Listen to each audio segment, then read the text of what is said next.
हमारा पहला जो हिंदी में प्रथम पाठ है वो है भाषा। ठीक है, सुनाई दे रहा है आपको? सुनाई दे रहा है?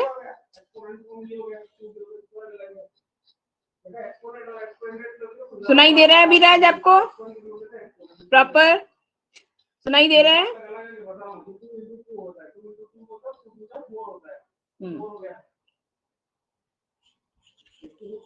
ओके। भाषा, सबसे पहले हम भाषा के बारे में जानेंगे। कहीं भी हम जाते हैं, बोलते हैं किसी से, तो हमें किसी में बात करनी पड़ती है, तो क्या कहलाती है? जिस भी हम भाषा में बात करते हैं उसको भाषा अनेक अनेक अलग अलग तरह की होती है। ठीक है, हर गांव में, हर शहर में और पूरे भारतवर्ष में हर जगह अलग अलग तरह की भाषा बोली जाती है। भाषा, सबसे पहले हम सीखेंगे कि भाषा क्या है। ठीक है, भाषा की परिभाषा, भाषा किससे कहते हैं और भाषा कितने तरह की होती है, भाषा किस क्या क्या होता है, भाषा मतलब कौन कौन सी भाषा होती है, भारत में कितने तरह की भाषा पाई जाती है, इन सब के बारे में हम पढ़ेंगे। आपका आवाज आ रही है? आवाज आ रही है? समझ में आ रहा है आपको? समझ में आ रहा है? समझ में आ रहा है अभिराज? अभिराज आपको समझ में आ रहा है? ओके। भाषा वह साधन है जिसके द्वारा मनुष्य बोलकर, सुनकर, लिखकर, पढ़कर अपने मन के भावों को आदान प्रदान करता है। यानी कि भाषा, बेटा भाषा ये वह साधन है, जैसे मैं और आप बात कर रहे हैं तो अभी हम बोलकर एक दूसरे को समझा रहे हैं, फिर मैम आपको पढ़ के क्या कर रही है, उसको समझा रही है, फिर इसको लिखकर भी समझाया जा सकता है और इसको पढ़कर भी समझाया जा सकता है। और ये क्या है, इसमें अपने मन के भावों को हम क्या करते हैं, आदान प्रदान करते हैं। मतलब मन में जो हमारे विचार आ रहे हैं उसमें हम क्या करते हैं, आदान प्रदान करते हैं। ठीक है, दूसरे शब्दों में जिसके द्वारा हम अपने भावों को लिखित अथवा कथित रूप से दूसरों को समझा के और दूसरे भावों को समझा सके उसे भाषा कहते हैं। और दूसरा, जब हमें किसी से बात करनी होती है या तो हम उसको लिखकर समझाते हैं या हम उसको क्या करते हैं, भावों को, अपने भावों को समझाते हैं, उसे भाषा कहते हैं। और सरल शब्दों में सामान्यतः भाषा मनुष्य की सार्थक व्यक्त को, वाणी को कहते हैं। जैसे मैं आपसे बात कर रही हूँ, आप मुझसे बात कर रहे हैं, उसको क्या कहते हैं, वाणी कहते हैं। भाषा शब्द संस्कृत के भाष धातु से बना है जिसका अर्थ है बोलना। किस शब्द से बना है? संस्कृत के भाष धातु से बना है जिसका अर्थ है बोलना। कक्षा में अध्यापक अपनी बात बोलकर समझाते हैं। जैसे आप स्कूल जाते हैं, आपको अध्यापक पढ़ाते हैं, तो अब जैसे मैं आपको यहाँ पे पढ़ा रही हूँ इस वक्त, तो मैं आपको अपनी बात क्या बोलकर समझाती हूँ, तो उसका अर्थ है, भाषा का अर्थ है बोलना। और हम सब एक दूसरे को बोलकर समझाते हैं। छात्र उनकी बात को सुनकर समझते हैं। बच्चा माता पिता से बोलकर अपने भाव प्रकट करता है। और हमें भी कोई बात समझानी होती है तो हम क्या करते हैं, बोलकर समझाते हैं, अपने भाव प्रकट करते हैं, उनकी बात सुनकर समझते। हर छात्र भी अध्यापक प्रकट करते हैं। अध्यापक उसे पढ़कर मूल्यांकन करते हैं। सभी प्राणी के द्वारा आदान प्रदान करने के लिए भाषा का प्रयोग किया जाता है। पशु पक्षियों की बोलियों और को भाषा कहा जाता है। समझ में आया आपको? भाषा किसे कहते हैं? अभिराज समझ में आया? हाँ जी। ओके। अब हम समझते हैं कि भाषा के प्रकार भाषा के कितने प्रकार होते हैं। भाषा के तीन रूप होते हैं। मौखिक भाषा, मौखिक लिखित भाषा, लिखित भाषा और सांकेतिक भाषा। भाषा। सबसे पहले हम सबसे मौखिक पहले भाषा हम के बारे मौखिक में भाषा के जानेंगे। बारे में जानेंगे। विद्यालय में वाद विवाद प्रतियोगिता का आयोजन किया जाता है। प्रतियोगिता में वक्ताओं ने बोलकर अपने विचार प्रकट किए और श्रोताओं ने सुनकर उनका आनंद उठाया। ये भाषा मौखिक रूप में होता है और इसमें वक्ता बोलकर अपनी बात कहते हैं और श्रोता सुनकर उसकी बात को समझता है। मौखिक भाषा यानी कि बोलकर हम एक दूसरे से अपने विचार प्रकट करते हैं। उसे क्या कहते हैं? मौखिक भाषा। इस प्रकार भाषा का वह रूप जिसमें एक व्यक्ति बोलकर विचार प्रकट करता है, दूसरा व्यक्ति उसे समझता है, वह मौखिक भाषा कहलाती है। दूसरे शब्दों में जिस ध्वनि का उच्चारण करके या बोलकर हम अपनी बातों को दूसरों को समझाते उसे मौखिक भाषा कहते हैं। जैसे टेलीफोन, दूरदर्शन, भाषण, वार्तालाप, नाटक, रेडियो आदि। वही तो पढ़ा रहे हैं जी। हाँ, कोई डाउट है बताइए।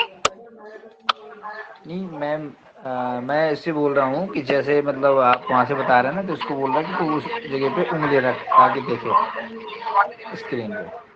ओके। जी। मौखिक भाषा की कुछ प्रमुख विशेषताएं इस प्रकार है। हम मौखिक भाषा की बच्चों पहचान कैसे होगी? ये भाषा का अस्थायी रूप है। मतलब कभी भी कोई कहीं भी कुछ भी बोल सकता है। उच्चरित होने के साथ ये समाप्त हो जाती है ना। उच्चरित यानी कि बोलने के साथ ये मौखिक भाषा क्या हो जाती है? समाप्त हो जाती है। वक्ता और श्रोता एक सामने हो, तभी मौखिक भाषा का प्रयोग किया जाता है। एक दूसरे के सामने। जैसे आप और मैं बात कर रहे हैं, मैं आपको पढ़ा रही हूँ और आप क्या है इसको सुन रहे और समझ रहे हैं। इस आधारभूत की इकाई ध्वनि है। विभिन्न ध्वनियों के सहयोग से शब्द बनते हैं जिनका प्रयोग वाक्य में होता है।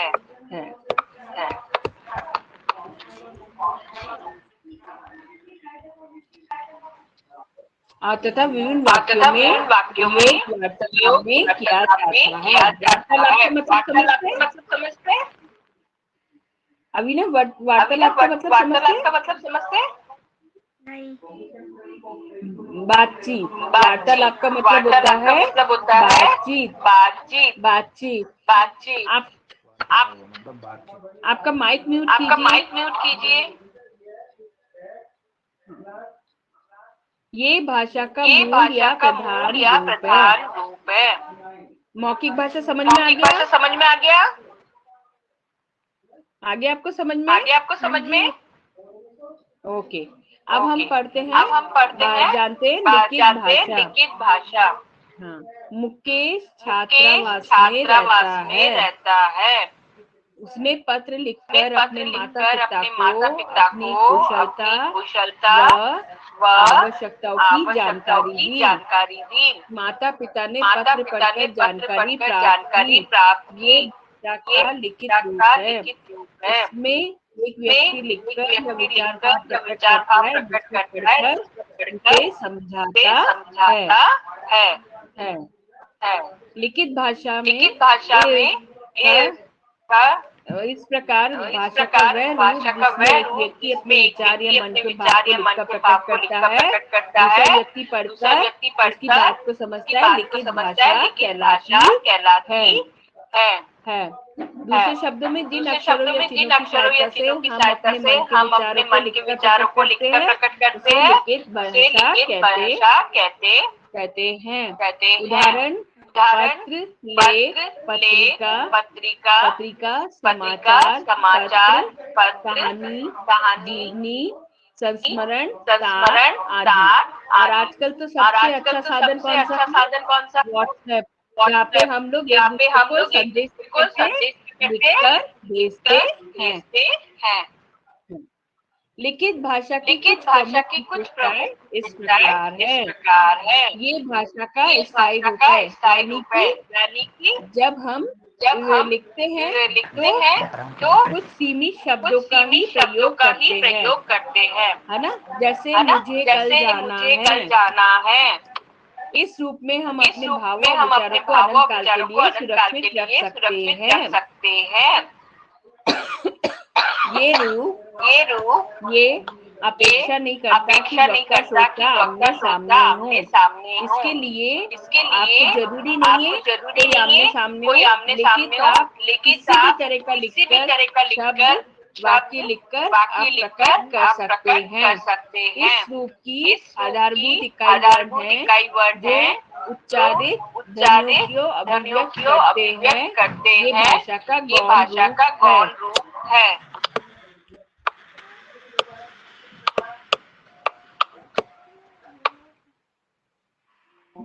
इस तरह बात हमेशा ध्यान रखनी चाहिए कि मौखिक रूपी प्रधान या मूल रूप है। किसी व्यक्ति को यदि लिखना पढ़ना भाषा का रूप नहीं आता तो हम ये कह नहीं सकते कि उसे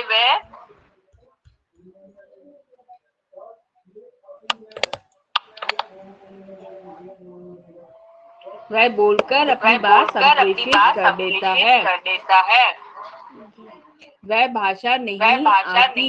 किसी व्यक्ति को कोई भाषा आती है तो इसका अर्थ है वह उसको सुनकर समझ लेता है तथा बोलकर अपनी बात संप्रेषित कर लेता है। लिखित भाषा समझ में आ गई अभिराज? लिखित भाषा किसे कहते हैं? आ गई समझ में? हाँ जी।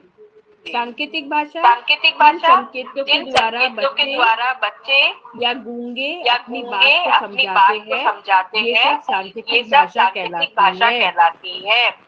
दूसरे शब्दों में जब संकेतों को इशारों द्वारा बात समझाई या समझी जाती है वह सांकेतिक भाषा कहलाती है। जैसे चौराहे पे खड़ा यातायात नियंत्रित करता सिपाही, मुख बधिर व्यक्तियों का वार्तालाप आदि। अब हम करते हैं